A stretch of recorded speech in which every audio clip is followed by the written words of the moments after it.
Welcome to the Veteran Entrepreneur Network. I'm your host, Cameron Burrell, Army engineer veteran, entrepreneur, and fleet operations business owner. On this podcast, we talk trucking, logistics, fleet operations, entrepreneurship, business growth, leadership, and real-world lessons from the field. Let's get into today's episode. A quick yard story to start. Last summer, one of our mobile teams was midway through a big fleet wash for a regional hauler when an inspector showed up for a random DOT walkaround. The crew was polished, trucks were staged, and we had exactly one checklist binder between the two morning shifts. For a minute, that felt like everything could go sideways. Licenses, maintenance logs, a worn tire noted 2 days earlier. But then we remembered a practice we'd started, a 5-minute pre-service audit and a stamped photo log saved on the cloud. We pulled the time-stamped photos and the signed pre-trip checklist off the tablet in under 2 minutes. The inspector left with a nod. What happened next was the part most folks don't expect. That fleet manager called our owner and said, "I want this as a standard. Your team keeps better records than my in-house shop." We turned an inspection into a pilot contract and then a 6-month retainer. It wasn't luck. It was preparation and documentation. That's the promise of today's episode. I want you to walk away with a simple framework that treats compliance as 3 connected levers: operations, documentation, and sales, so you can reduce inspection risk and use proof of compliance to win cautious fleets. In the next 10 minutes, I'll give you a lean daily audit you can run, documentation habits that scale, and a practical way to package compliance in proposals. By the end, you'll have 3 actions you can implement this week to protect revenue and shorten sales cycles. Point 1. Turn fear into process. One reason audits feel like a liability is that compliance gets treated like a fire drill, reactive and panicked. Change that by building a 5-minute daily checklist the crew actually uses. Keep it lean.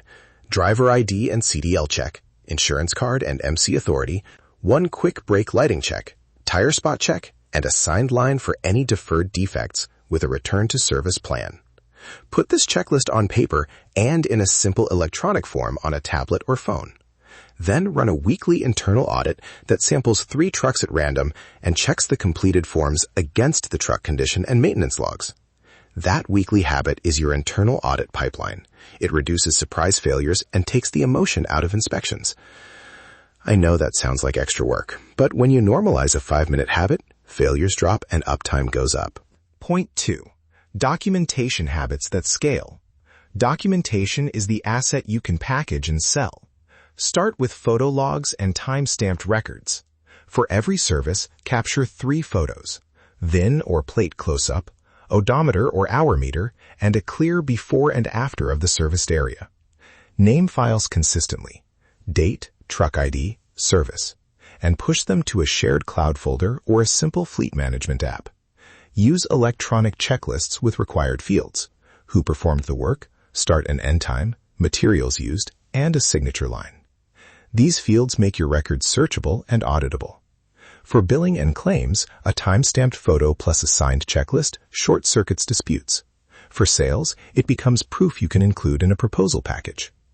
Also keep a simple CSV export of all completed jobs each week, a single spreadsheet with job IDs, timestamps, crew names, and any exceptions.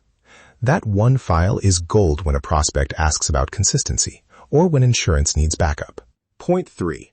Package compliance for sales and make it repeatable with training.